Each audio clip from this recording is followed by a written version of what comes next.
Et donc, on peut avancer sur notre 5e et dernier joueur du jour, si tu veux bien. 36 minutes par match. Devin Booker, je n'ai même pas dit son nom, pardon. Devin Booker, 36 minutes par match. Notre dernier joueur du jour. 68 matchs pour Devin Booker. 105 de true shooting plus, donc plus 5% d'efficacité relatif à la moyenne. Sur 30% d'usage, donc un gros volume. Donc efficace sur un gros volume. Bah voilà, tout simplement, c'est une saison de haut niveau. Alors qu'en plus, son rôle a été légèrement différent. Devin Booker, c'est un joueur qui ne s'arrête jamais de progresser. C'est assez monumental. Sa progression depuis son arrivée en NBA en 2015 est assez folle. C'est un joueur que j'ai appris à apprécier vraiment plus que de raison. Et je le trouve vraiment, cette année, je l'ai trouvé vraiment impressionnant malgré un contexte qui n'était pas des plus faciles. C'est un moteur d'attaque absolument monumental. Je pense qu'il y a un peu une mauvaise compréhension de ce qu'est Devin Booker. Beaucoup le catégorisent comme un shooter d'élite, alors que son profil fait que c'est peut-être un peu l'inverse. Ouais. Et par rapport à ce qu'on disait tout à l'heure avec Kyrie Irving, je pense que c'est vraiment un défenseur qui peut être catégorisé comme très très haut, et on l'a vu pendant ces Jeux Olympiques en tout cas d'ailleurs. Mais voilà, moi c'est un joueur que j'aime vraiment énormément, et je pense qu'il appartient vraiment à un gratin très très haut de la NBA. Le truc, c'est qu'en plus, cette année, il a dû un peu endosser un rôle de meneur, entre guillemets meneur de facto, mais c'est plus le mec, voilà, il remonte la balle, il initie un peu les actions, mais ces actions, on n'est pas sûr du meneur d'il y a 20 ans ou il y a 10 ans, quoi. C'est pas, on appelle les systèmes, on met en place, on dirige le trafic, etc. C'est juste remonter la balle, mais tout de même, quand t'as pas de vrai meneur de formation, quand t'as pas de vrai créateur, ce que n'est pas forcément Kevin Durant, ce que n'est pas forcément Bradley Beal, c'était un peu lui qui devait endosser ça, hein, ce côté, bah tiens, on est en fin de match où il nous faut un panier, bah tiens, c'est toi qui fais le pick and roll, quoi. Et donc c'est toi qui opère en vrai porteur de balle, en vrai créateur. Et là-dessus, c'est vrai que j'ai pas mal de très bons souvenirs de cette année où bah ouais, ça marche bien, quoi. Parce que comme tu dis, il est catégorisé en shooter d'élite, je pense, parce que depuis la fac, Calipari l'a utilisé comme si c'était une sorte de Klay Thompson, justement. En plus, il ressemble un peu à Klay Thompson en termes de tir, il relâche le tir très haut, etc. Donc il a été catégorisé, shooter dès ce moment-là, alors que, tu vois, même à Kentucky, on disait, mais non, mais en fait, il est mal utilisé, il sait faire tellement plus, quoi. Il sait faire des pull-ups, il sait faire du passing. Et bref, non, mais ça, c'est pour le côté un peu amusant, historique, mais c'est vrai qu'on a affaire, je pense, à quelqu'un qui est en fait un très très bon porteur de balle et finalement assez complet. Et sur ce côté passing, c'est même pas que le volume. Je trouve aussi que parfois il y a des lectures très avancées ou un peu de manipulation de défense qui avait peut-être pas forcément au tout début de sa carrière, mais qui en font aujourd'hui finalement une vraie star assez complète, quoi. Comme tu l'as dit, en fait, beaucoup de gens ont voulu le faire jeu meneur, mais bon, en termes sémantiques, on s'en fiche un peu. C'est pas le débat. Mais justement, en fait, pour moi, il a atteint un niveau de moteur d'attaque qui est absolument monumental. C'est-à-dire que dans ce contexte si particulier, on lui a demandé des choses et il n'a pas du tout déçu. Pour un peu se rendre compte à quel point Devin Booker a été capable d'être performant cette année, j'ai fait un petit filtrage un peu sur le site de NBA.com, qui n'ont pas le même chiffre d'usage que Basket Référence ou Cleaning the Glass et autres. Mais quand tu regardes un peu, j'ai juste à poser 3 filtres pour un peu comprendre quels étaient les joueurs qui avaient beaucoup la balle, quels étaient les joueurs qui scoraient avec efficacité et quels étaient les joueurs qui passaient avec efficacité. Soit en gros, quels sont les joueurs qui offensivement sont avec aucun compromis. Et du coup, ça me donne les joueurs qui ont plus de 28% d'usage, qui ont plus de 58% de true shooting percentage, ce qui commence à être un très bon score, et qui ont un très bon ratio assist par turnover. Donc là, j'ai mis le filtrage à 2,6. 2,6, ça commence à être sérieux. C'est-à-dire que tu fais 2,5 passes pour toute perte de balle. Tu n'as que 4 joueurs. Tu as Shai Gilgeous-Alexander, tu as Jalen Brunson, Nikola Jokic et donc Devin Booker. Donc Devin Booker est en très très belle compagnie pour les joueurs qui sont capables de tout faire ballon en main. Et en fait, moi, ce que j'adore et ce dont on parle pas assez, parce que tout le monde parle de son tir, alors que son tir, finalement, il sort pas d'une grande saison à 3 points, quoi. 36,4%. Après, on va y revenir, mais je pense que c'est pas vraiment sa faute. Mais finalement, c'est un driver absolument génial. C'est-à-dire qu'en termes de rim pressure, il a 13 drives par match. Il est autour de la 20e, 25e place, quelque chose comme ça. Et pour autant de drives par match, il est le 4e meilleur joueur de la NBA en termes de réussite. Il a 55,5% de réussite.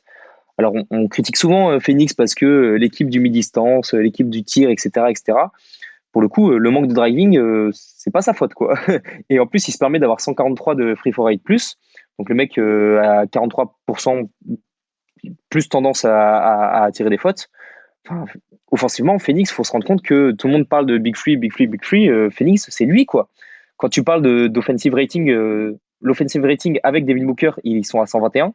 L'offensive rating sans Devin Booker, donc potentiellement avec Kevin Durant, avec Yusuf Nurkic et Bradley Beal, ils sont à 113, moins 8. Donc c'est quand même assez impressionnant, quoi. Moi, je suis complètement sous le charme de Devin Booker. Je trouve que depuis 2 ans, on atteint un niveau de joueur qui est absolument monumental. Et je suis même un peu déçu et j'ai un peu la haine contre la construction de Phoenix qui n'est peut-être pas optimale pour magnifier un joueur qui est absolument magnifique en tout cas. Ouais, après, ils vont aller chercher Ali Burton d'après Stéphane Marbury, là. Ça va J'ai vu ça. Je sais pas si t'as vu passer la citation. Non, mais je suis d'accord, hein, je suis totalement d'accord avec toi. Après, ce qui est marrant, c'est que tu vois, on parle de il redevient meneur, etc. En fait, il remonte la balle, juste. Mais ce côté passeur complet, il a déjà eu, parce que indicateur qu'on a déjà cité aujourd'hui, mais le fameux ratio de playmaking, donc à quel point tu fais des passes relatifs à ton nombre de ballons, juste ça, il est à quasiment 1 de ratio. Le chiffre, on s'en fiche, mais sachez que c'est juste, on est quasiment à 1 et c'est dans les mêmes eaux que la période pré-Chris Paul en fait. C'est juste ça, on est juste de retour à ces standards de 2019 et 2020 où il avait déjà un peu explosé offensivement et où il était déjà un peu dans ce rôle de plus que scoring quoi. Donc c'est en un sens oui, il joue meneur entre guillemets mais il y a rien de différent quoi. Il a déjà on l'a déjà vu être une sorte de joueur qui est à la fois score et passeur et donc assez complet. Sauf que la différence par rapport à ses premières années, donc 19 et 20 où il était déjà très passeur relatif à son nombre de ballon, c'est qu'à l'époque il faisait beaucoup de turnovers. Or cette année, c'est pas le cas. Cette année, depuis l'arrivée de Chris Paul, mais du coup cette année où il recommence à beaucoup plus passer parce qu'il y a moins Chris Paul et donc il y a moins de meneurs, mais le déchet au niveau des turnovers est resté assez bas. Donc on a un mec qui passe beaucoup, qui fait quand même très peu de passes. D'ailleurs tu l'as bien illustré avec ton ratio de assists par turnover, hein, c'est exactement ça que tu nous dis aussi. Et voilà, il y a aussi cet aspect de catégoriser shooter, alors que c'est un excellentissime shooter de pull-up, notamment, mais notamment à mi-distance, en fait. Alors qu'en fait, à 3 points, c'est un bon shooter, mais c'est pas non plus la folie, quoi. Tu l'as dit, 36% à 3 points sur 6 par match. Bon, ok, mais est-ce que c'est une mauvaise saison? Pas tant que ça, en fait. Hein. Tu regardes un peu partout autour, t'as que des saisons à 35, 36, 36, 33 parfois. Alors, il doit y avoir une ou deux bonnes saisons dans le lot, mais je crois qu'en carrière, il est aussi à 36 ou à 35. On est au niveau de la moyenne. Donc, en fait, jump shot, jump shot mi-distance, c'est un artiste du mi-distance, ok, mais il a peut-être pas ce côté qui va s'étendre jusqu'aux 3 points. Il faut pas penser qu'il est catégorie Klay Thompson de l'époque, Klay Thompson, mais ou Klay Thompson ou ces mecs-là de genre shooting pur d'élite. Mais je pense qu'on fait un peu le rapprochement parce qu'il y a un certain biais de stéréotypage et que le shoot est beau, donc on fait ça. Donc pas forcément élite à 3 points, mais par contre, ouais, c'est un driver d'élite, hein, un des tout meilleurs de NBA, en plus à gros volume. Donc paradoxalement, tu vois, j'aime beaucoup. On peut aller vers le classement aussi, mais tu vois, c'est marrant parce que Mitchell, c'est un peu l'inverse. Mitchell, comme il est explosif, les gens se disent ouais, c'est un super slasher, mais pas top shooter. Alors que Mitchell, c'est l'inverse, c'est un shooter d'élite. Et bon, il est compétent aussi en drive, hein, mais il est quand même pas autant.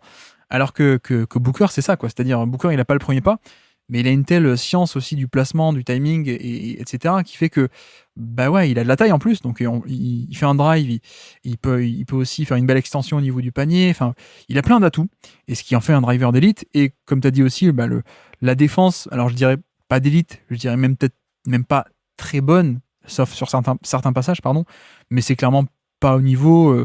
c'est plus au niveau de mauvais ou de très mauvais comme on a pu connaître à ses débuts.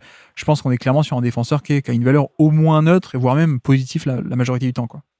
Moi, ce que je suis un peu déçu, c'est qu'il est très très mal utilisé. Il est très mal utilisé et je pense vraiment qu'il peut. Là aujourd'hui, je lui mettrais un 12 sur 20, quoi. Mais je pense il peut aller gratter sur du 14-15.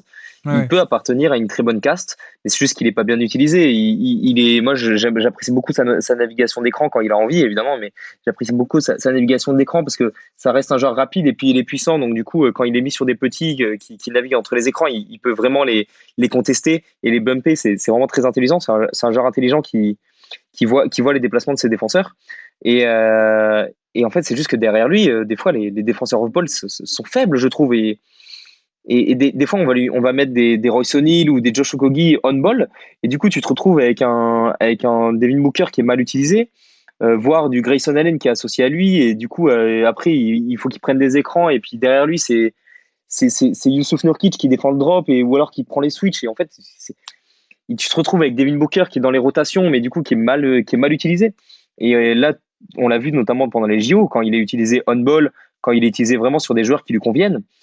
Pour moi, c'est un joueur qui peut vraiment appartenir à une très bonne caste défensive, à condition qu'il ait un casting autour de lui qui soit plus intéressant en tout cas. Mais alors, bon, on triche un peu, enfin on triche pas, mais ça rentre pas dans l'équation, mais j'ai très hâte de voir l'an prochain, en plus coaché par Budenholzer. Parce qu'on sait qu'en plus, Budenholzer, en termes d'optimisation offensive, c'est quand même un excellent coach offensif. Donc j'ai hâte de voir tout ça. Mais bref, n'allons pas déjà sur la suite, faisons ce qu'il faut faire aujourd'hui. Le classement, donc, où est-ce qu'on l'imagine? Je suppose qu'on va être niveau Donovan Mitchell, pardon, voire même un peu au-dessus. Eh bien, moi, je l'ai au-dessus. Et aujourd'hui, je pense que je l'aurai au-dessus même de Kawhi Leonard. Au-dessus de Kawhi Leonard. Ils ont vraiment une place d'écart dans mon top à moi. Mais bon, on tape au gratin de la NBA. Mais moi, je l'ai plus proche de Kawhi Leonard que de Donovan Mitchell, assez largement. Ça, je suis d'accord. Je suis d'accord qu'il est sans doute plus proche de Leonard que de Mitchell, mais j'irais quand même pas jusqu'à le mettre devant, pour le coup, parce que Kawhi, on parle de quand il est sur le terrain, évidemment. Là, Bien sûr. on évalue que le sportif et que sur le terrain. Alors oui, dans l'équation plus globale, il faut rajouter les blessures et tout ce que vous voulez. Mais c'est vrai que moi, sur le terrain, il y a quand même un écart, pour moi. En tout cas, Kawhi est sur un step notamment d'efficacité qui est quand même au-dessus, quoi. Donc ça joue aussi. Plus un côté, on parlait d'implacable, lui il l'est vraiment, quoi. Sur ce isolation, il est premier de NBA sur isolation cette année, etc. Plus la défense où il est pas aussi régulier que dans son prime, mais tu vois, je préfère quand même le Kawhi Leonard moyen en 2024 en défense encore, notamment en ball, que Booker, quoi. Mais c'est parce qu'ils partent pas du même point, quoi. mais je te comprends. Alors, je le mettrai quand même pas au-dessus. Mais Mitchell, on est d'accord que Mitchell, on peut le mettre au-dessus de Mitchell assez facilement, par contre. Oui, bien sûr. Quoique assez facilement. Si, ouais, non, quand même. Oui, ils ont quelques places d'écart pour moi, tout de même. Mais ça me dérange pas du tout entre Kawhi Leonard et Donovan Mitchell. Tout à fait. Quoique, tu vois, je dis assez facilement, mais peut-être pas. Hein. Mitchell. Bon, bref, en tout cas, on le met entre ces deux. On le met entre Kawhi et Mitchell, mais il y aura peut-être pas 15 places d'écart au final, je pense pas. Non. À la fin du top 100, on est d'accord. Mais ouais, c'est un bon petit duel qu'on a depuis quelques temps, hein, Mitchell Booker. Et c'est fascinant parce qu'en plus, comme on a dit, chacun. Les deux sont perçus comme l'autre, quoi. Il y en a un qui est très bon shooter, qui est perçu comme driver et vice versa. Mais bref, c'est toujours un peu rigolo. Mais ok, mettons-le là. Et bien, on peut passer au quiz alors pour terminer. Petit quiz. Nous sommes le 27 novembre 2023. Donc on est en début d'année. Est-ce que ça te parle? C'est un game winner contre les Knicks, évidemment, assez marquant. Qui est sur le terrain? Es-tu capable de me citer des joueurs sur le terrain au moment de ce game winner? Et j'ai de la chance, on n'a que des fins de match. Eh bien, je vais tenter la triplette magique Booker, Bill, Durant. Booker, oui, mais Bill Durant, non. Ah oui, ok. Grayson Allen? Non. Ah bah décidément, Eric Gordon? Eric Gordon, en effet, oui, tout à fait.